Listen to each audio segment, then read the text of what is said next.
सम्पूर्णमा नमस्कार। आज म फेरि एकपटक मार्केटको डेली एनालाइसिस लिएर उपस्थित भएको छु।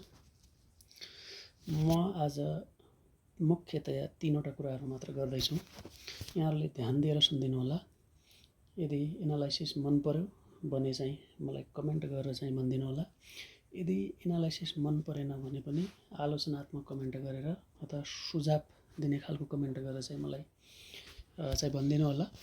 तर भिडियो पनि पुरा हेरिदिनु होला है त साथीहरू। यहाँ मैले एउटा च्यानल बनाएको छु। मार्केट चाहिँ धेरै समयदेखि यो च्यानलभित्र थियो। हिजो चाहिँ मार्केटले च्यानललाई ब्रेकडाउन दियो। मार्केट च्यानलभन्दा तल क्लोज गर्यो। तर आज फेरि चाहिँ बाउन्स भयो मार्केट। आजको क्यान्डल वाइज हेर्ने हो भने हिजोको क्यान्डल र आजको क्यान्डल मिलाउँदाखेरि पियर्सिङ लाइन क्यान्डल भन्छ। यो बटममा बनेको हुनाले यसलाई चाहिँ हामी पोजिटिभ क्यान्डल मान्छौँ। किनकि आजको क्यान्डल हिजोको क्यान्डलको 50% अथवा हिजोको क्यान्डलको आधीभन्दा माथि चाहिँ क्लोजिङ भएको छ। यसलाई हामी चाहिँ पोजिटिभ सिग्नलको रूपमा हामी लिन्छौँ। तर यसलाई चाहिँ भोल्युमले चाहिँ सपोर्ट गरेको छैन। अब यसले राम्रो सङ्केत गर्नको लागि पहिलो कुरो भोलि चाहिँ आजको क्यान्डलभन्दा माथि क्लोजिङ हुनु पर्यो। यति मात्र होइन कि हिजोको क्यान्डलभन्दा माथि क्लोजिङ दिँदा अझै बेस्ट हुन्छ। हिजोको क्यान्डलभन्दा माथि क्लोजिङ दिन नसक्यो भने यो च्यानलभित्र यदि क्लोजिङ भइदियो भने हामी चाहिँ यसलाई पोजिटिभ रूपमा लिन्छौँ। अनि भोल्युम पनि बढ्दै गर्दाखेरि आजभन्दा भोल्युम पनि बढ्दै जानु पर्यो। त्यसो गर्दाखेरि चाहिँ हामी एकदमै पोजिटिभ रूपमा लिन्छौँ। मार्केट चाहिँ बाउन्स ब्याक हुने सम्भावना हुन्छ। यहाँनिर एउटा कुरा तपाईँहरूले बुझ्नुपर्ने कुरा के छ भने यहाँनिर जुन च्यानल ब्रेकडाउन गरेर तलतिर मार्केट आयो, यदि आजदेखि नै यदि मार्केट फर्केर माथि जान्छ भने त्यसलाई हामी पोजिटिभ रूपमा लिन्छौँ। किन लिन्छौँ भन्दाखेरि यसले च्यानलभित्र खेलिराखेका थियो। मार्केट च्यानलभित्र खेलिराखेका थियो। तलतिरको लिक्विडिटी लिएर मार्केट फेरि माथि जान खोजेको भन्ने चाहिँ हामीले बुझ्नुपर्ने हुन्छ। त्यसो हुँदाखेरि यदि कुनै एउटा प्याटर्नमा मार्केट घुमिराखेको छ तर त्यो प्याटर्नलाई केही क्षणको लागि मात्र ब्रेक गरेर त्यो प्याटर्नभन्दा मार्केट बाहिर जान्छ भने बाहिरको लिक्विडिटी लिएर मार्केट फर्केको भनेर हामीले बुझ्नुपर्ने हुन्छ।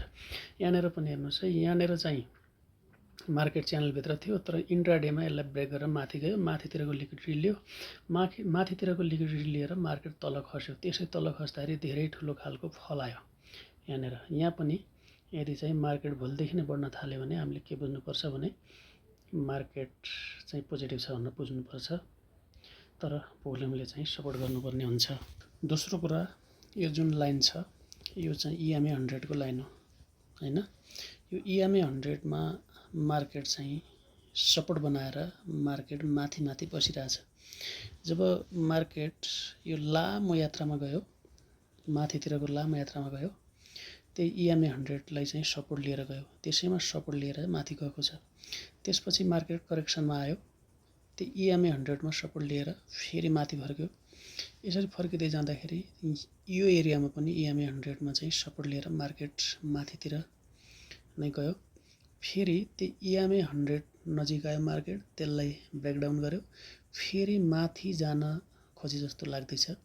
यदि मार्केट यहाँनिर पनि यदि माथि जान्छ भने हामीले यसलाई पोजिटिभ रूपमा लिनुपर्ने हुन्छ। किनकि EMA 100 भन्दा मार्केट तल आउन मानेन भनेर बुझ्नुपर्ने हुन्छ। अहिलेसम्म जुन EMA 100 लाई चाहिँ प्रोटेक्ट गरेर मार्केट माथि माथि बसिरहेछ, यहाँनिरबाट पनि फेरि माथि फर्किने सम्भावना हुन्छ। तर अब यहाँभन्दा तल खस्नु भएन।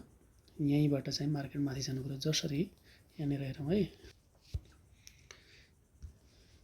यो यहाँनिर यसलाई ब्रेकडाउन दियो।